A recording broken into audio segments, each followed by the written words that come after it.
Welcome back to Under the Palms. This week we're chatting with star of the show, Tahj Miles, who stars as Marlon in Death in Paradise, to discuss episode 4 of series 12. In the episode, the team travel to St. Barnabas to investigate after a murder takes place at the wedding of Naomi's best friend, Monique. When father of the bride, Rex, appears with a knife in the stomach, it immediately looks obvious who the perpetrator is. However, not all is as it seems. Episode 4, loved it. It was really, really good. I feel like it's getting so juicy now. It's getting to that point in the series where things are just really starting to come out. Obviously, it was the murder of Rex Hayes, and there was kind of like a family friend tie to Naomi as well. How was the episode to film, and did that kind of added storyline add a bit of an extra layer to the story, would you say? Yeah, 100%. I've always described this season as very personal. All the stories this year are very personal. In particular, episode 4 is kind of what's at the top of my head when I say personal, because it's a kind of a new dynamic for Naomi. We haven't really seen her in this kind of situation before. It's all been quite, not easy, but everything's kind of gone the way she wants to so far in her career in San Marino. She came in as an officer, as a sergeant, and now has become the DS. And it's been, fairly simple, but now she's got a new obstacle that she isn't quite used to. Not only is it the first murder that's ever happened on the island, there's someone that she actually knows too, while she's also doing her big job of her career. So there's a lot going on that she has to deal with, and it's a good insight. It's a good way to see her character in a completely new way that no one's ever seen her before. There was a really funny bit in episode 4 where Darlene said that your exam was one day when really it was another day. Do you think that's something? I mean, she said he needed a bit of a kick up the backside. Do you think that kind of journey for your character is something that is really, really important? Yeah, 100%.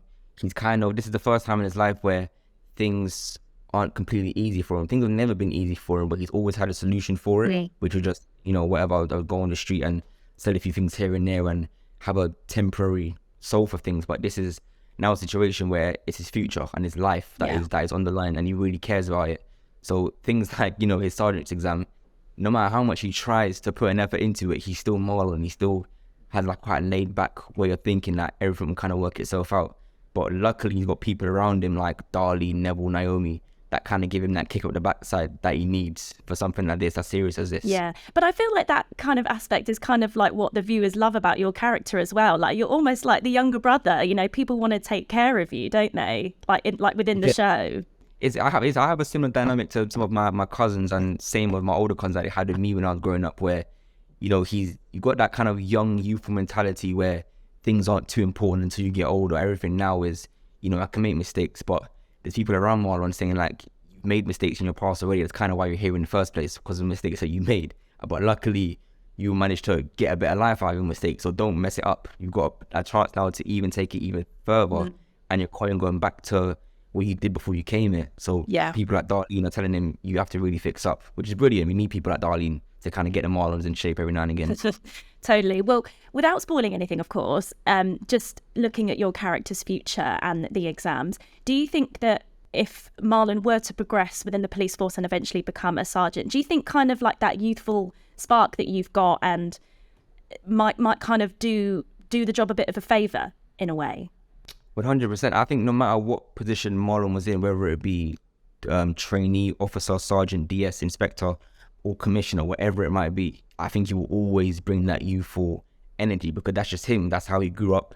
He's gotten into bad situations and good situations with that youthful energy. So I feel like no matter where he goes, that energy will always carry into the job. It can help him most of the times, but as we've seen, sometimes it can be quite detrimental. But then he uses that youthful energy again to kind of make amends of whatever mistakes he just made. Another thing that was really nice in episode 4 was Marlon and Neville's kind of bond as well. Like, they ended up sharing that room, which I don't think Marlon was very impressed by. I don't think Neville minded, did he? I think he was quite happy. Yeah. That must have been so fun for you and Ralph to film that episode and those scenes. Yeah, the worst thing you can do is put me and Ralph in a scene together by ourselves, because we're always taking a mick out of each other. In scenes with loads of people, it could just be me and him. Like, we have a thing where if one of us, because we all have quite tricky lines, especially him, he have the denouement, which is 7 pages long, and all of us might have a lot of wordy, mouthy lines. So we have this thing where if we say a line, but we can see that we just skull it out. It wasn't perfect, but we just really, really fought for our lives to get this line out. We kind of give each other a little look, and all it takes is one of us to look at each other in the eyes, and then the whole scene's gone because we start laughing. So the worst thing you can do is give us a scene like that. That's funny in general anyway. But it was a lot of fun. When I remember reading it in the script, I said, oh Lord, this is going to be a hard one to film because me and Arthur aren't going to be able to take each other seriously being in with each other. But it was great. That kind of worked in the scene anyways. It was brilliant. How many did it take to get it done? So at the top of my mind, it wasn't that bad. I think there was a few times, a few little bits and bobs where I was like, okay, we need to focus because this it's funny, but we need to focus. But from what I remember, there's been worse times where me and him are laughing. That one was actually quite good, to be fair. Sort of in that scene as well, but towards the end of the episode, Marlon was giving Neville some words of advice when it comes to his love life. And obviously we realise at the end of the episode that Sophie can work remotely and visit the island, which would be really fun. What can you tease us about how that's going to affect the dynamic of the team and what can viewers expect from that storyline? I think I can't say too much about that, but I think... what can I say? From Marlon's perspective, because Marlon, he's involved-ish. Like, he wasn't really involved with the Florence and Neville romance, and he kind of had the same viewpoint with this romance. So it's probably the most he's talked to the inspector about his love life was in that scene, really and truly. So I think it's just, every romance is different. It's not the same as the Florence romance. It's not the same as like the Sarah Martin and Ben Miller characters romance. Every romance is different. So I think when the audience see him, I read it on social media a lot, and people are saying, oh, it's just like, you know, Floorville, I think that is the ship name, they said. And in aspects it is, but it's the same as Death in Paradise is very similar to real life, where every romance is different. Every romance is different. So I said just keep an open mind, and just, if you're not feeling the romance at the moment, just keep watching. And what about your character then? Is your character, like, is there a love story on the horizon? Could you see that happening? Would you want that to happen with your character? Well, 100%. I've been thinking about this for a while now, and there's so many different ways where a romance in Marlon's life could turn up. Obviously, people were talking about him and Naomi, so that's a romance in the office that could happen.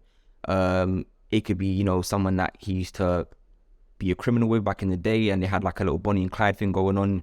You know, it could be someone that was on the complete opposite side to him in the world, that was a very straight up kind of academic person that did really good in school, and they were kind of polar opposites, but they kind of found each other in whatever way.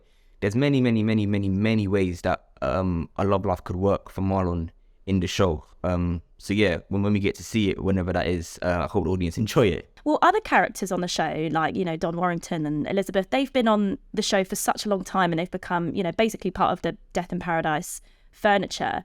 Is that something that you can see for yourself? Like, do you have like an end goal in mind? Would you love to stay on as soon as possible? What are your thoughts on that?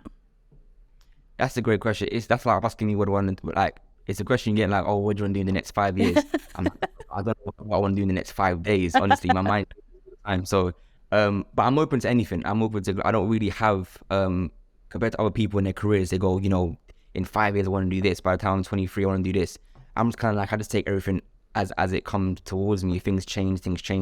If things stay the same, they stay the same. But I'm open to whatever it is. Obviously, you wouldn't want you to spoil anything, but are there any moments coming up that fans are going to be quite shocked by?